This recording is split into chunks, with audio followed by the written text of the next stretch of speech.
接从天父你同在好了，一起进来。天父你同在，使我灵安息，心思和意念都属于你，倾听我声音。耶稣来亲自带领我生命，每个决定，每一个脚印都在基督里。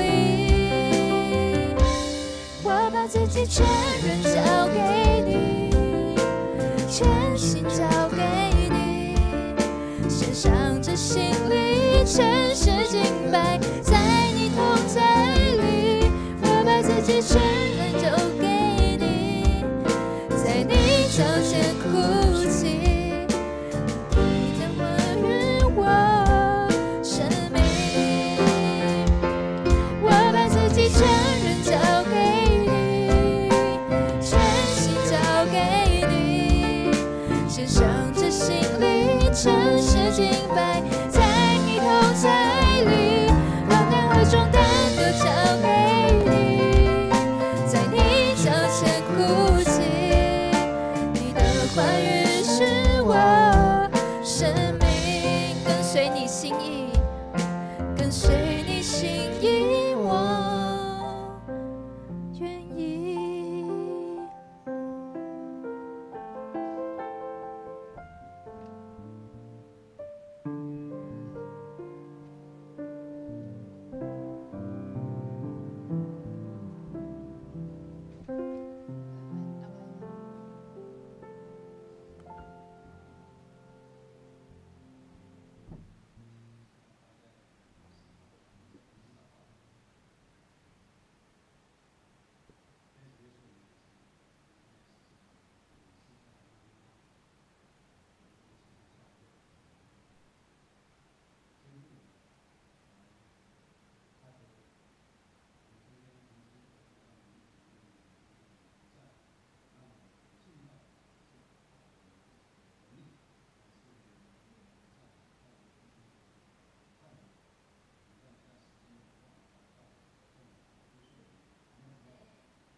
好，那华语拜开始，我们一起站立起立，一起来敬拜我们的神。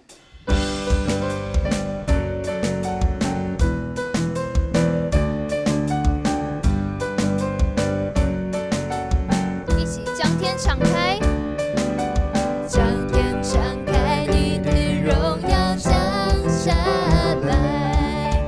将天敞开，你的荣耀降下来。将天敞开，你的荣耀降下来。万国赞叹你，你是荣耀君王。天上地下，天上地下。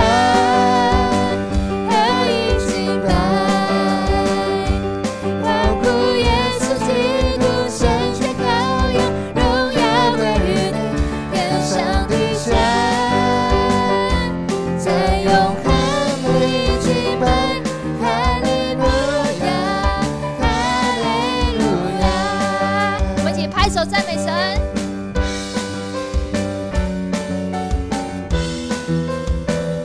将天敞开，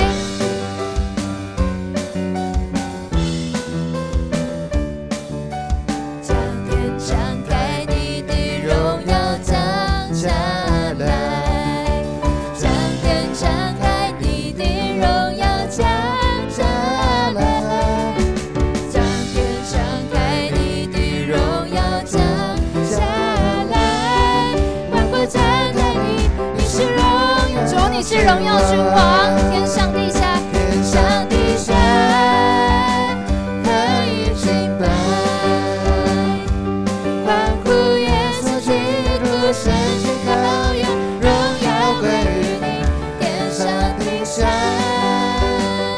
在永恒里敬拜，哈利路亚，哈利路亚。神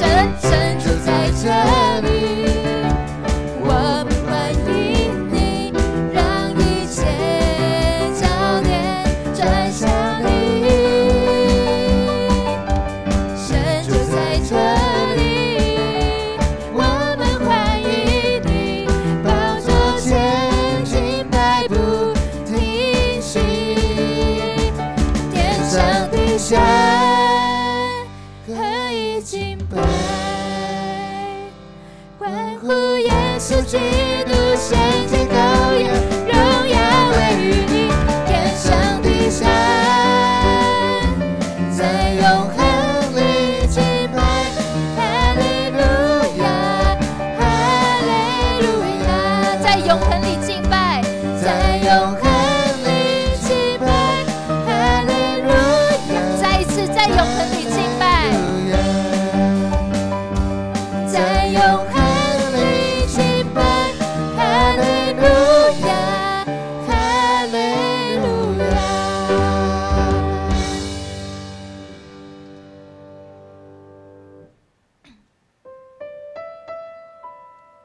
天父，我们感谢你，主，感谢你，我们需要你，有你每日与我们同行。主啊，在我们追求我们的生命的意义之中，我们遇见了你。主啊，遇见了你，我们才看见了美好。你开启我们的心灵。主啊，在我们这充满挑战的世界，我们不再盲目的追求世界物质。主，求你指引我们走你的道路，让我们坚定不移的向前行。我们每时每刻每一天，无论是患难、感谢，任何时刻，主，我们需要你。我们一起唱这首歌。天天问自己该怎么走下去，我看见自己好多问题，天天在找寻走下去的目的，不想再盲目，不想再犹豫。主，当我遇见了你，我遇见了你，开启我的心和灵，就连呼吸也开始有意义。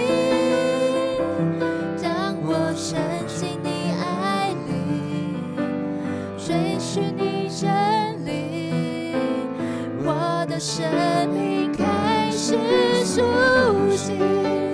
耶稣，我需要你，像沙漠需要雨，我这离不开氧气，就像我离不开你。耶稣，我需要你，像黑夜需要光明，太阳离不开天际。我也离不开你。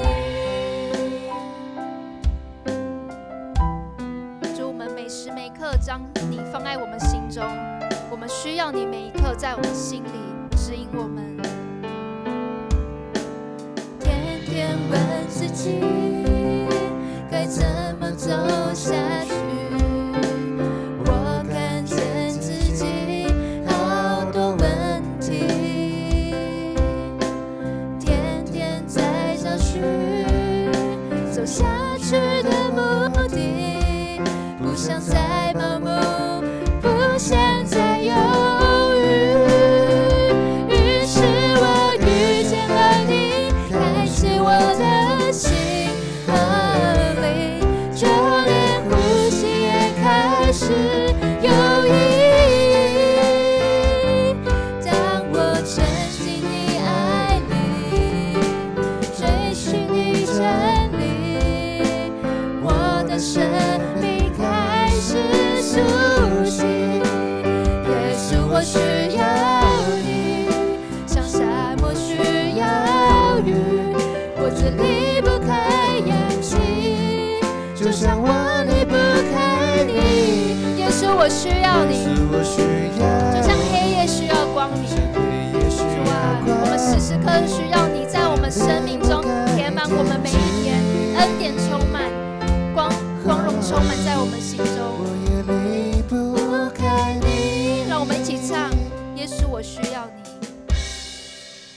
耶稣，我需要你，像沙漠需要雨，我这离不开氧气，就像我离不开你。耶稣，我需要你，像黑惦记。我也离不开你。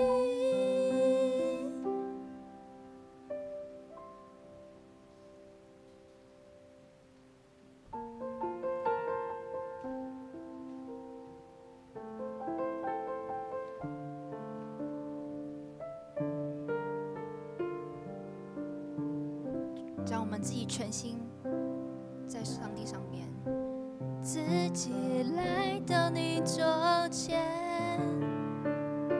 圣灵降下平静我的心，在你爱里颠覆你为我重新的生命，与自己分离，与我更靠近，相遇基督里。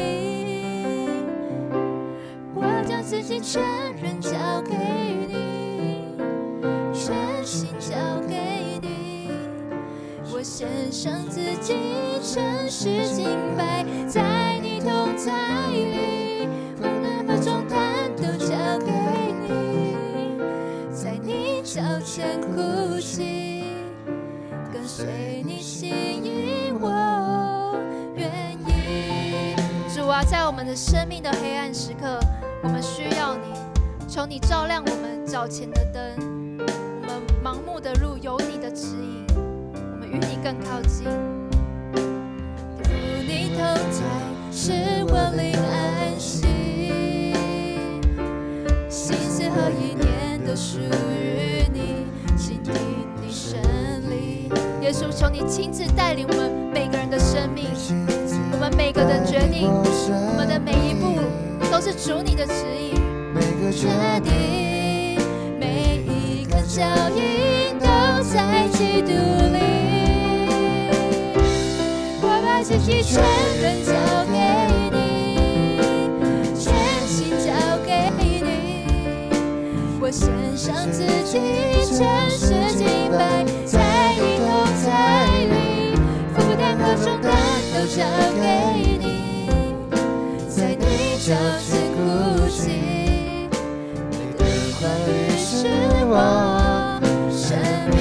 主，我们把自己全心交给你，我把自己全人交给你，全心交给你，献上这心意，诚实敬拜，在你同在里。我们将负担我们的重担，我们在这一刻交在主你的手中，我们跟随心意。再一次，我把自己全人交给你，全心交给你，献上这心意，诚实敬拜，在你同在里，负担和重担都交给你，在你脚前哭泣，跟随你心意，我愿意。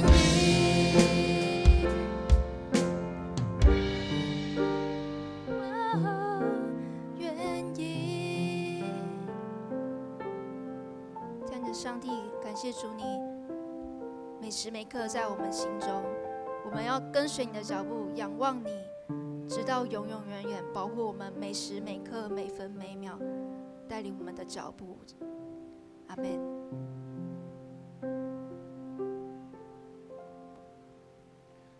请我们依然站立，我们用使徒信经来做信仰告白。请，我信上帝全能的父，创造天地的主。我信我主耶稣基督，上帝的独生子，因圣灵感孕，由童贞女玛利亚所生，在本丢比拉多受难，被钉十字架，受死，埋葬，复活，升天，坐在全能父上帝的右边，将来必从那里降临，审判活人死人。我信圣灵，我信圣而公之教会，我信圣徒相通，我信罪得赦免，我信身体复活，我信永生。阿们。请坐。我们现在进行奉献，请服侍的同工。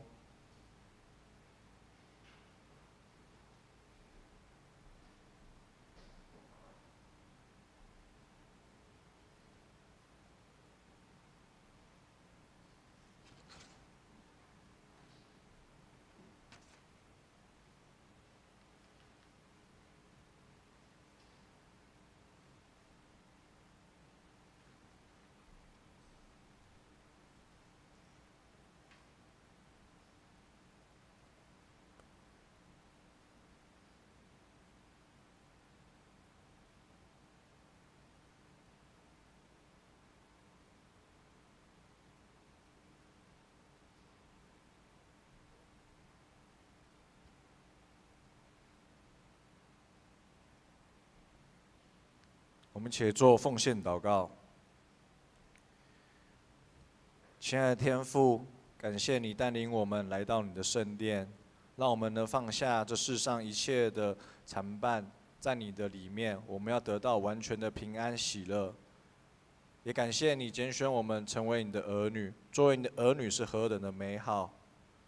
主，你做我们患难中的避难所，无论天怎样变化，地怎么游动，万军的耶和华都与我们同在。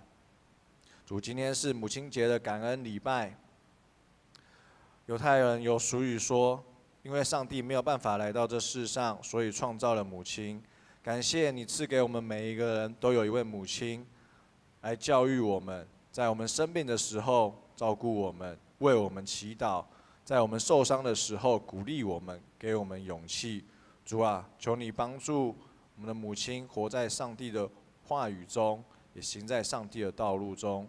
愿你祝福在座每一位母亲，因为你们的付出得到上帝大大的恩典与祝福。这时我们也要用你教导我们的主祷文来祷告说，我们在天上的父，愿人都尊你的名为圣，愿你的国降临，愿你的旨意行在地上，如同行在天上。我们日用的饮食，今日赐给我们，免我们的债，如同我们免了人的债，不叫我们遇见试探，救我们脱离凶恶。因为国度、权柄、荣耀，全是你的，直到永远。阿们。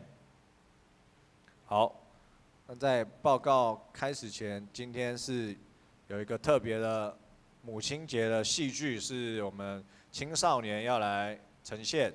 好，我们现在请青少年准备一下。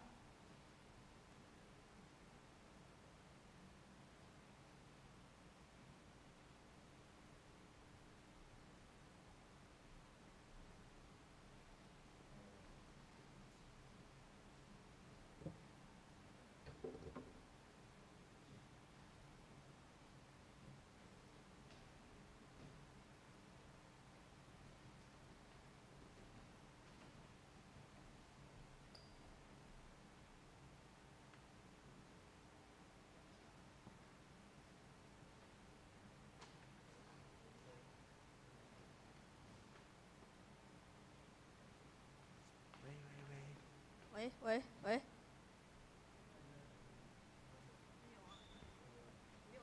喂，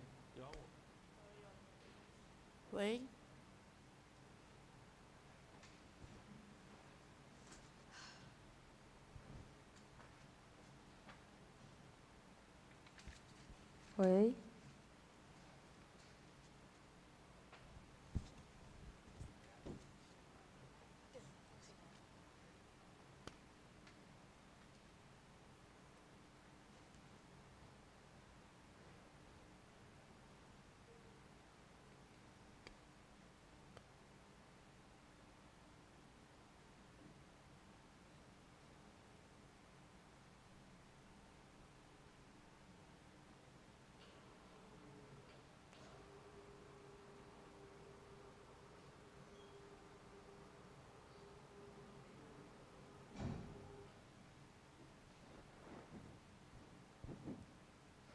小 baby 起床了，起床了。起床了，起床了！哦，等一下，再睡一下啦。我那个昨天读书读到2点半，我都很累了。读什么书啊？你们就要打电动，今天给我几点？9点就睡觉。这一下下了，一下下就好。哦妈，你看他啦，昨天都不睡觉。对啊，拜拜现在又迟到。我们去上学了，拜拜。拜拜。10分钟后。哦。妈，你怎么都不叫我起来啦？说我没叫你，我都叫几次了？看哪都迟到了，现在已经9:01嘞，快点，我要去上学了，我就不吃早餐了，拜拜。拜拜。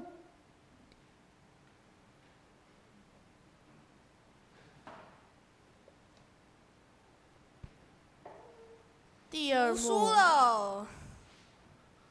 我看你是完全不懂啊，这题就这样啊，这样子写啊。你为什么这样都还不会啦？我觉得你不要读书了，你陪我打电动好了。可是我功课还没写完没关系啊，打电动比较重要啊。好，那就打电动。我们来打那个传说对决啊。哦，你说那个传插对决，好。好，没问题。等一下，我网络很慢。哦，你很雷哎！你在干嘛啦？就你刚刚不来救我啊！我干嘛去救你？我在哪里？你在哪里呀？战绩多少啊？你被单杀几次？你最雷了！打架！你看啦，就你啦，就你害我们那场就输了。对啊，你最雷了。妈，你看他们啦，他们2个。你在干什么？看啦，都你啦。打电动是不是？去罚站。5秒前，因为弟弟跟 Yuga 打了起来，妈妈回来看到地板一片混乱，便训了他们一顿。我等下出去工作了，你们记得去阿妈家吃饭哦。哦，好。第3幕。骑脚踏车去阿妈家。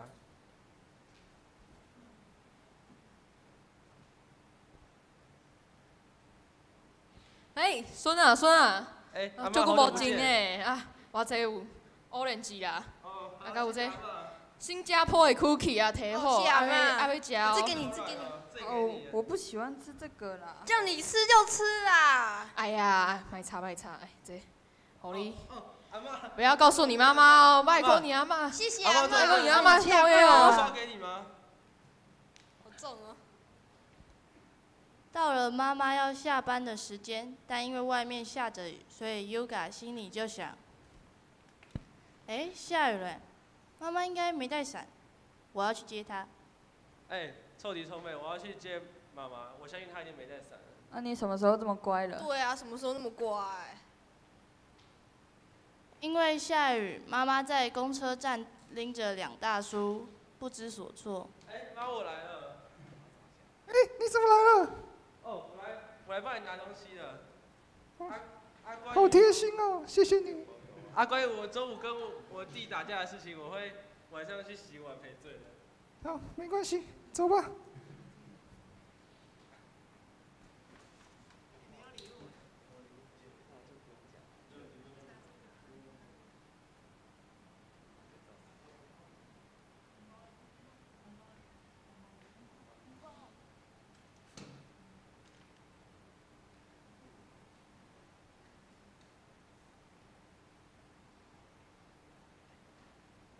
Yuga， 要记得帮我去领货哦。领货好啊，可以啊，没问题。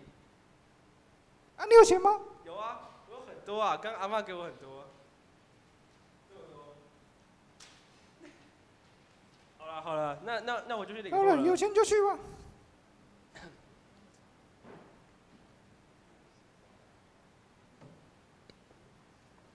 欢迎光临。不好意思，我要领货。手机后3码是多少？是512。好，等我一下哦。来，给你啊。谢谢。还有一些好像在包那边哪里，等下我再去拿。好，因为我订的有点多。爸，你怎么现在才回来啊？怎么那么晚啊？你是出去？我就是因为明天要出差嘛，所以呢，今天就准备的比较晚了。你这次要去哪边出差？什么时候会回来啊？我这次呢去月球出差啊，8月8号才会回来。那下次记得要带我去月球。好，可以的。你手上这是什么啊？这是要给妈妈们的礼物啦。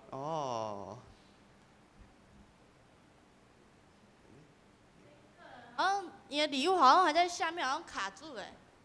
等下我去拿一下。你到底买了多少礼物啊？因为要给在场所有的妈妈礼物，所以我就买了很多。那么多、哦。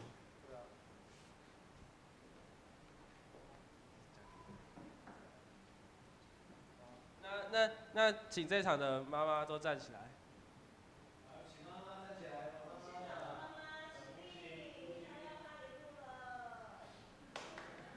祝妈妈母亲节快乐！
好，那我们接下来报告前，我们再欢迎一下我们的新朋友黄耿斌夫妇 Ken Huang， 那他是黄六点牧师三男黄礼和的长子，那他是回国来探亲我们的仁和哥，我们请他起立，我们拍手欢迎一下。欢迎你加入我们一起礼拜。好，那我们接下来看周报。我们一起来看教会消息。第一项，本主日是母亲节的感恩礼拜。那在第一堂有社区的学员有献诗，还有主日学。那刚刚青少年有在我们华语礼拜有用戏剧来带着我们一起向母亲献上感恩爱怀念。那愿主赐给每一位母亲有耐心跟智慧建立家室，并帮助我们在基督耶稣里检视自己对母爱的回应。那我们有准备一份礼物给每位母亲，那祝福大家妈妈母亲节快乐。好，那第三项，5月18下午2点会召开小会，3点半召开长执会，再请长执留意。第四项，5月19是圣灵降临节，会举行本年度第3次的圣礼典，要受洗兼信礼。设立会集的兄姐，请向牧师报名，以利预备相关事宜。在主里陪餐的肢体，请预备自己，以敬谦卑的心与主同坐席。第五项，5月26，台湾世界展望会将派员前来报告儿童资助计划的结果。第六项，5月26号是禾堂礼拜，下午12点半，教育部将举办全教会的趣味竞赛，地点在建成国中篮球场。那为方便主办单位预备相关物品，请大家在1楼报名。第七项，112年度的奉献证明已备妥，我们请到月献柜或公布栏自行拿取。奉献明细，请我们自己来看，如果有错的，请跟会计做更正。圣经今天记在诗篇第62篇，我来读。我的心默默无声，专等候神。我的救恩是从他而来，唯独他是我的磐石，我的拯救。他是我的高台，我必不动摇。你们大家攻击一人，把他毁坏，如同毁坏歪斜的墙，将倒的壁，要到几时呢？他们彼此商议，要从他尊位上把他推下。他们喜爱谎话，口虽祝福，心却咒诅。我的心啊，你当默默无声，专等候神，因为我的盼望是从他而来。唯独他是我的磐石，我的拯救，他是我的高台，我必不动摇。我的拯救，我的荣耀都在乎神。我力量的磐石，我的避难所都在乎神。你们众民当时倚靠他，他在面前倾心吐意，神是我们的避难所。下流人真是虚空，上流人也是虚假，放在天平里就必浮起。他们一共比空气还轻。不要仗势欺人，也不要因抢夺而骄傲。若财富加增，不要放在心上。神说了1次2次，我都听见，就是能力都属乎神。主啊，慈爱也是属乎你，因为你照着人所行的报应他。神的话读到这边，正道我们请一节牧师，他的题目是专心仰望上帝。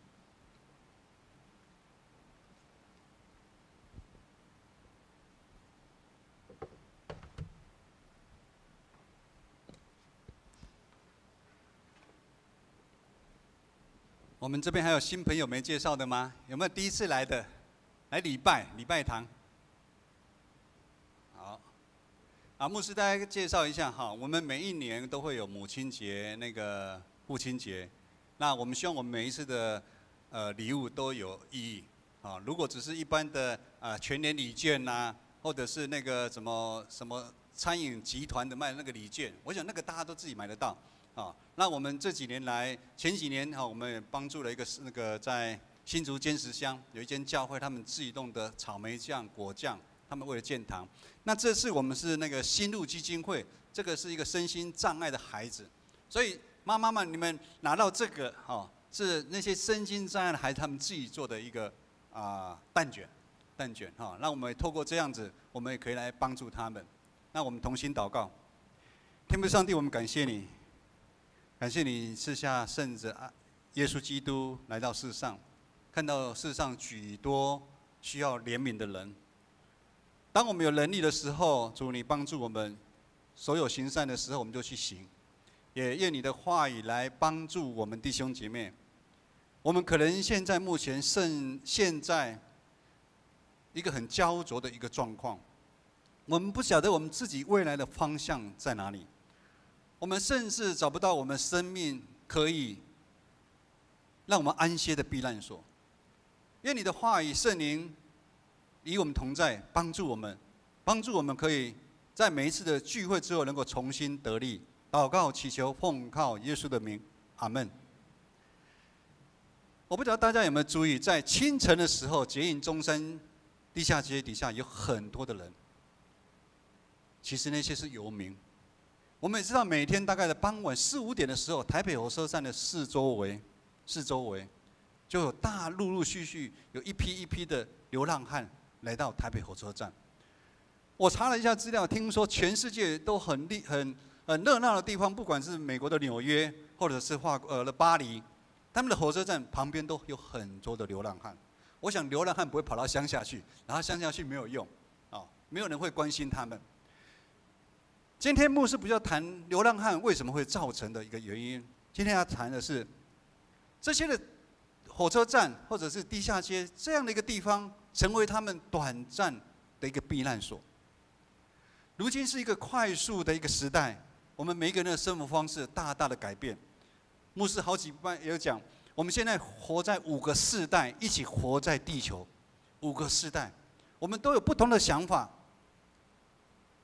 我们这边最年长的不管那个仁和兄或者佑美姐，我想你跟孙子要沟通都很困难的啦，很困难的，甚至那个子怡子群他们跟他的妹妹差没几岁，都不同的世代，他们有的一出生就是手机的，一出生是网络的，以前都不一样，这些都会影响我们的价值观的判断，有好的，有的坏的。在这个过程当中，我们每一个人都为了我们自己，或者是为了我们的家庭在打拼。我们盼望未来有一个永远避难的一个地方。那个小贾小贾是在这边小贾在这边。小贾最近迷上那个露营，或者是听说他昨天到那个什么溪，淡水河边，也是算淡水河边搭帐篷搭帐篷。我想那个帐篷绝对不是他一个可以很安全的一个避难所，那是短暂的。他们昨天弄完之后很有情调之后就回家了。因为那个大风一来一吹就垮了。牧师不知道这个时候你们的生命安全的避难所，你有找到吗？你有找到吗？今天的经文诗篇62篇是大卫的诗，他的背景大概是大卫被他的儿子，我想很多的华人的古装剧都这样演，很多王都被他的儿子背叛，大卫是被他儿子背叛，他被他篡夺王位，王位篡夺下来之后，他还继续追杀大卫，就是要让他置于死地。大卫在这样艰难的处境当中，什么是他的依靠？什么是他可以的避难所呢？我们一起来看今天的经文第3节到第4节。今天的第3节到第4节就说：你们大家攻击人啊！大卫就说，你们那么多人攻击我，要把它毁坏，要把我毁坏，好像墙壁倒塌一样。我已经被你们已经好像地震倒塌的墙已经快倒了。你们还要攻击我到什么时候？要到几时呢？他们很多的谎言把他从那个位置拉下来。其实现在的我们，也常常跟大卫碰到一样的问题。台湾目前面临的是少子化跟老人化的一个问题。牧师也看到很多年长的长辈，他们除了要面对他渐渐外在衰老、身体病痛一直出来，他有时内心有非常多放不下的事情。幼梅姐，你内心有放不下的事情吗？他可能放不下他右边的孙子，我不晓得有没有。阿嬷有没有一直很关心你？你如果晚回来，阿嬷就一直打电话给你，会不会？阿嬷都没了。牧师在碰那个社区的长辈。有时长辈跟我分享，他有很多让他心里面堆心肝，就是心里面很难过的事情。也甚至听过长辈讲说，他活这么久干什么啊？所以这个是我们教会在做社区关怀据点，我们有90%都是外面不是教会的人。我们透过上帝说，我们要爱邻如己，我们要用我们的爱来爱他们，让他们在教会里面感受到不同的爱。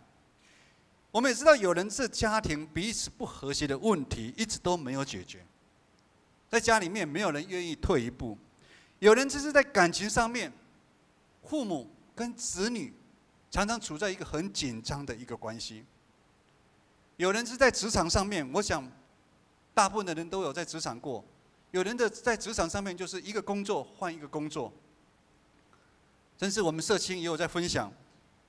他在职场上面被同事霸凌，学生在现在的教育体制里面，教改、业改，他们一样承担了非常重的一个包袱，升学的包袱、分数的包袱、排名的重担。当牧师这样讲，每一个阶段有没有想到，好像每一个阶段都有面对不同的一个挑战？夫妇可能也有他不同的挑战哦。他们现在还在蜜月期，哦，我觉得他们两个太恩爱了，每天几乎都在放闪。哦，婉柔昨天就说啊，他们去露营，然后前天说，现在我老公都会接我下班，开车是不是？哦，他还蜜月期哦。我们在生命当中呢，从小到大，好像每一个阶段都有有形无形的一个挑战重担在我们肩膀上面。当这样的一个重担来的时候，我不晓得你们是会不会问，会不会想改变、调整，还是这么就一天过一天？我也没办法改变，改变有什么用？这些扰乱我们生命当中的敌人啊，他的攻击，你会不会喊？到底要什么时候才会结束？而且什么才是我们生命当中真正的避难所，更可以依靠的？我们一起来看，今天有2段的经文，第1节到第2节，第5节到第6节。在这2段的经文里面，大家可能会觉得好像很雷同。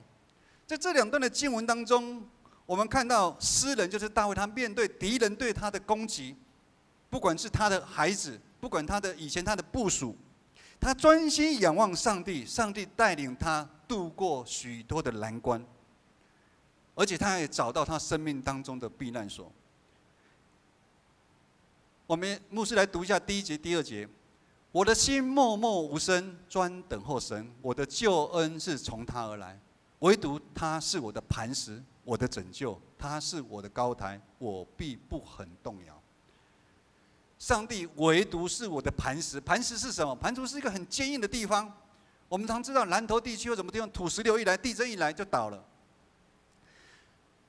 牧师是金门人，金门的地质是花岗石，所以金门其实几乎是没地震的。金门没有地震。在第2次世界大战的时候，那个我们跟中国在对抗的时候，中国对金门发动了很多的炮弹，大概听说这样就1颗炮弹，可是很多人其实是懂在那个高山那个墙壁底下，因为炮弹没办法穿过那个花岗石。上帝今天讲的这个磐石就是这样的，上帝唯独是我的磐石啊，他紧紧抓住我，大家会说让我不会很动摇啊，不会很动摇。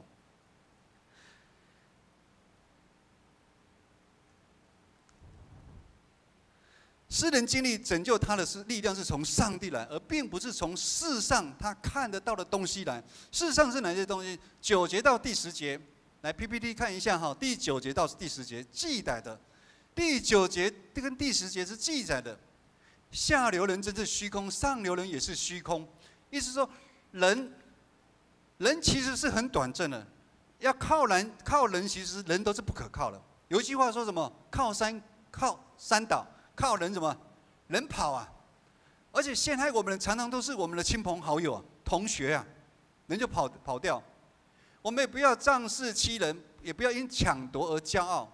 我们若财富增加，也不要放在心上。也就是说，我们在世上，我们不要依靠钱财，不要把钱财当作我们的避难所跟磐石。这两句话就告诉我们，其实人不可靠。事实上，你可能觉得钱财或者名声地位，其实也都是不可靠。弟兄姐妹，我们没办法控制生命当中各样的敌人出现。生命当中各样的敌人是什么？就是世上常讲的无常。什么是无常？就是我有没有特别怎么样啊？就像社青那个分享霸凌的那个姐妹说，我有没有特别怎么样？他为什么就看我不顺眼？他就看我不顺眼，这个就是无常，他就是看我不顺眼。今天早上的时候，我们在送长辈离开的时候，有一辆货车就开得很快，我把他拉进来。如果今天牧师没有注到呢，就被他撞到了。这个就是无常。他有做坏事吗？也没有。但是很多的无常就像那个敌人一样，他对我们的攻击、耻笑，甚至引诱我们犯罪，伤害我们。但是面对这样子，我们可以做2个的选择：我们可以继续依靠人，或依靠财宝，或者依靠你觉得那个工作上面的一个职位成就，或者是我们选择要专心仰望上帝。这样的选择会带领我们走向一条不一样的道路。因为第一堂特别有很多的社区的长辈来，牧师也说一个小小的一个生命的见证。一节牧师还没信主之前，我信主的时候是33岁，也就是在22年前。我也是觉得凡事要靠自己。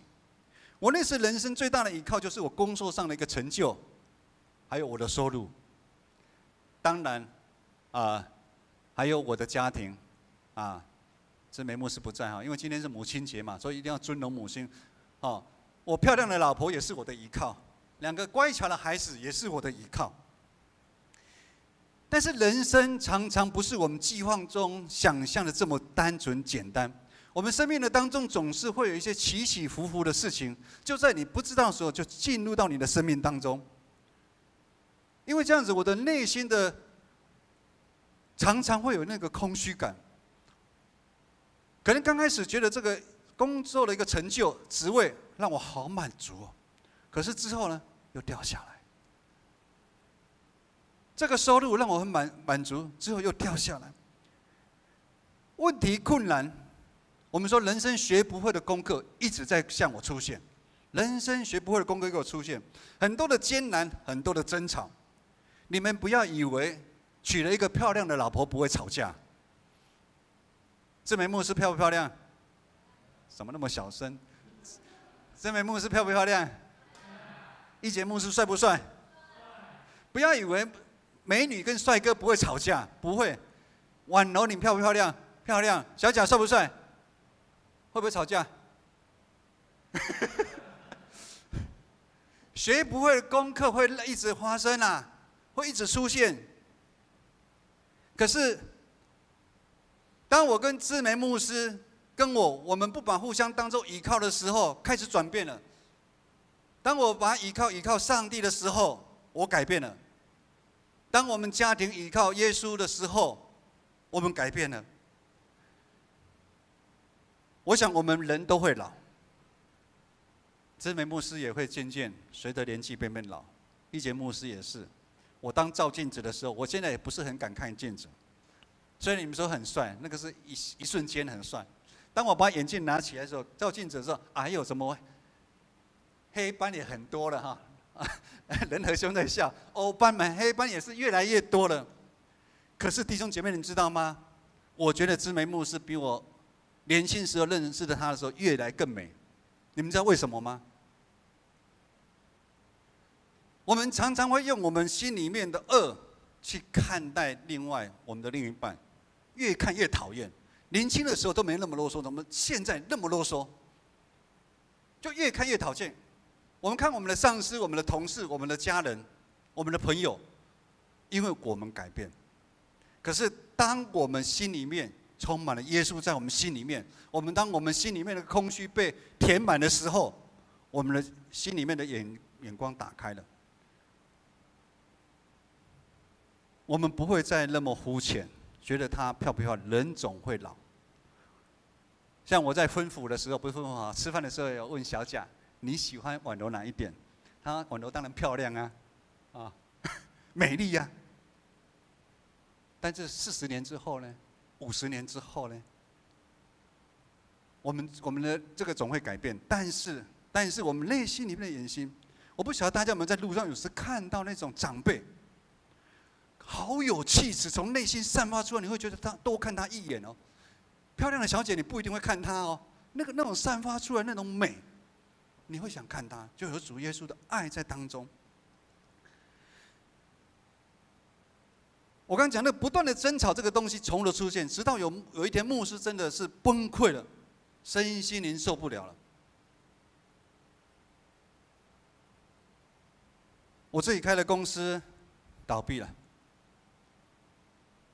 直到我来到了教会，认识了耶稣，我的生命开始180度的转变。当我专心仰望上帝，上帝的话语，上帝成为我的磐石、拯救跟我的避难所。当我的生命连结于主耶稣的时候，就好像枝子连结葡萄树。枝子如果掉在地上，它没办法结果子的。它只有连接在葡萄树的时候，它能结出果实。我的生命将不再像无头苍蝇一样，因为我已经知道我连接在谁的身上。我不但不会再像无头苍蝇这样子到处乱撞。昨天听佑叔在圣歌队分享，牧师也很感动。每到暑假的时候，他就非常的抉择。每到暑假的时候，都是教会长职培训很重要的一个。可是这个时候，他的警大的同学，他们篮球队就要打篮球。大家都知道，篮球对佑叔来讲是非常重要的啊。可是他现在可以很平安的，他选择要留下来参加长职训练，因为他觉得这个培训非常重要。我们开始有目标了，我们开始觉得我们活出丰盛的生命。这个丰盛的生命就是有耶稣在我们里面，我们的生命就活出像光一样。这个光就才有办法驱除掉我们生命当中的一些的黑暗。我们生命当中的黑暗是什么？可能是你原生的家庭辖制你的黑暗，可能是来自上司对你的霸凌，可能是你对另外一半，你对你的孩子，你对在家庭里面，弟兄姐妹，我们不要一直要别人改变。当上帝的光在我们里面的时候，改变的是我们自己。当我们专心仰望上帝的时候，也帮助牧师找到生命的源头是什么。当源头找到的时候，你内心的眼睛就会打开，你就会看到不一样的一个世界。有的人不是含着金汤匙出生的，有的人一出生就遭受很大的一个困难，有的人在职场上面就是特别的困难。这次牧师跟长辈出去旅游，同舟吃饭的时候，也听长辈在分享他跟他们孩子很多的事情。他很难过，他很难过。有的人是从美国回来就是要钱的，就是要钱的，他们非常的难过，为什么这样子？但是牧师跟他说，当很多人都不能理解你，很多人都想要放弃你的时候，我们要知道有一个耶稣，有一个耶稣会爱你。上帝会将我们当作宝贝，把我们捧在心里面。有耶稣真好。我们来看今天最后的2段经文，11节到12节。神说了1次、2次，我都听见了。神说了什么？2次我都听见，就是能力属乎神，慈爱也属他的。我们人不要愤愤不平。我们常常看到恶人得逞，我们愤愤不平。经文说，上帝会照着人所行的来报应他。上帝一定会照着所行的来报应他。弟兄姐妹，这个也是来提醒我们，在座的大部分都是主内的弟兄姐妹。提醒我们什么？我们基督徒是一条要背十字架的道路。当我们领受上帝满满的爱在我们的心里面，满满的爱在我们家庭里面，我们要将这个爱分出去。只有当我们将爱分出去、实践出去的时候，分出去容不容易？将爱分享出去不容易的人。我以社区来讲哈，我们将爱分出去的时候，我们要限制。我们常跟志工讲，我们在实践我们的爱。有时候长辈是很无厘头的，有时候长辈他的行动不方便，他的上洗手间他不，他有时候弄得很脏，我们的志工就要去打扫。有时候长辈会做出一个让我们觉得怎么会这样子？但是，因为我们要背一条十字架的道路，我们要让他感受到你是真的爱他，而不是只是表面的功夫。我们现在的长辈有将近快100个长辈，都是整个大台北都有，也有一些去过其他的教会，然后跑来这边。现在台北市，现在台湾。以台北市来讲，每一个里会有一个关怀据点，整个台湾每一个县市都有，原住民的也有，因为我们知道这个长者的问题越来越严重，我们要透过这个让长者他们的身心能够得到被喂养。他们跑了很多地方，也跑到很多的教会，他们说，他上次去那个教会，他跟我讲，他们好现实哦，一直要我来信耶稣。我都没有感受到他的爱，而你们建成不一样，你们一直在爱我们，弟兄姐妹，我们要爱一个人是那么不容易的。我们只有这样的生命活出来，我们才能够经历诗篇23篇说，上帝诗篇上面说，上帝在我对敌人的面前为我摆设宴席，恩典跟慈爱跟随了我一生啊。恩典跟慈爱就是我们的磐石跟避难所。唯有我们行出来这样的磐石避难所，才可以让我们经历到。今天是1年1度的母亲节，弟兄那个乐团，我们欢迎社区的据点的长辈，刚刚也跟我们一起参与。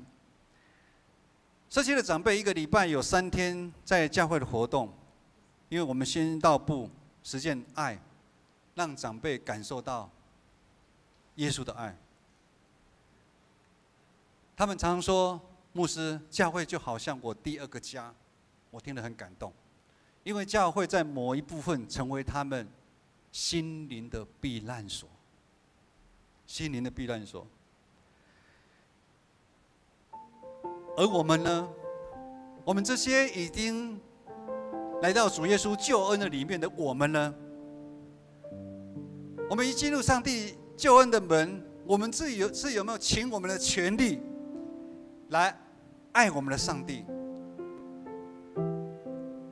我们对这个信仰，我们是玩真的还是玩假的？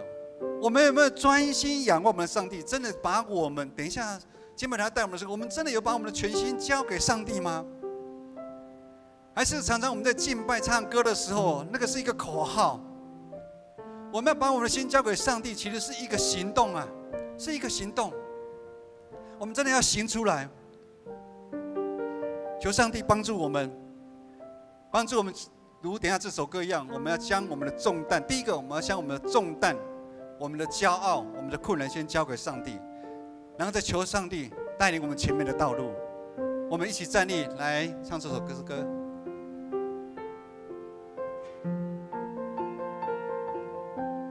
你是我们的磐石，我们的拯救，我们的依靠。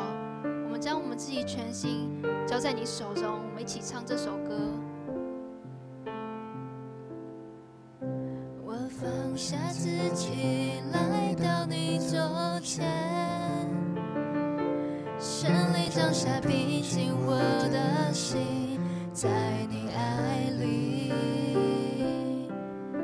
颠覆你为我重新的生命，与自己分离，与我更靠近，相遇基督里。我将自己全人交给你，全心交给你。我们将自己献上，全然全意的在这个敬拜，我们与你同在。将我们的重担、我们的烦恼交给上帝，交在他的手中。我们跟随你。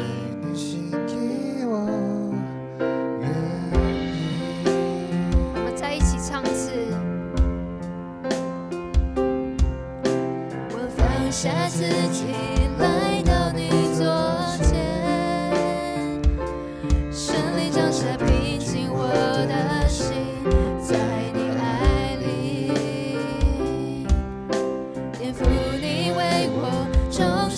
生命与自己分离，与我更靠近，相遇基督里。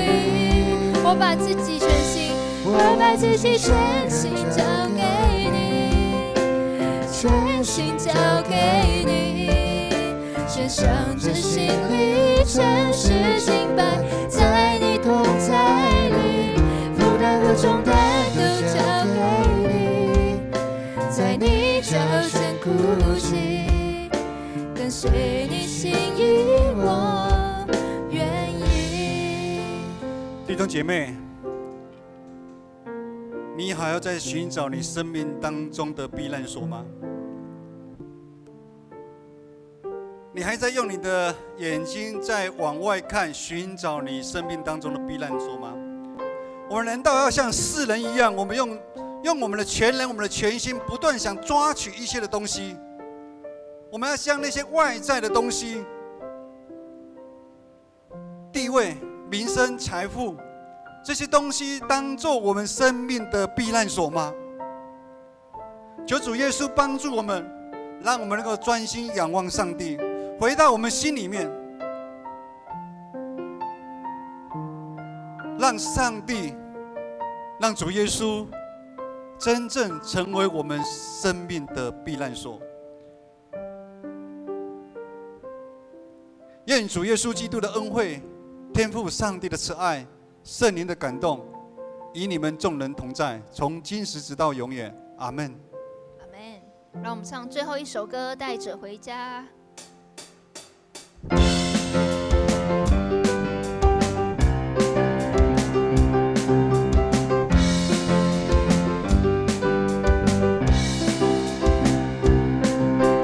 哈利路亚，带着喜乐回家。哈利路亚，带着平安回家。哈利路亚，带着恩典永远与你同在。再一次，哈利路亚，哈利路亚，跟我一起，嘿，嘿，嘿，嘿，嘿，哈利路亚，还有一次，嘿，嘿，嘿，嘿，哈利路亚，带着恩典回家。你是我最爱的父爸爸。让我们一起唱哈利路亚，哈利路亚，哈利路亚，哈利路亚，哈利路亚，一起大声唱，哈利路亚，哈利路亚，哈利路亚，哈利路亚。我们华语礼拜到这边结束，那我们可以互相交流。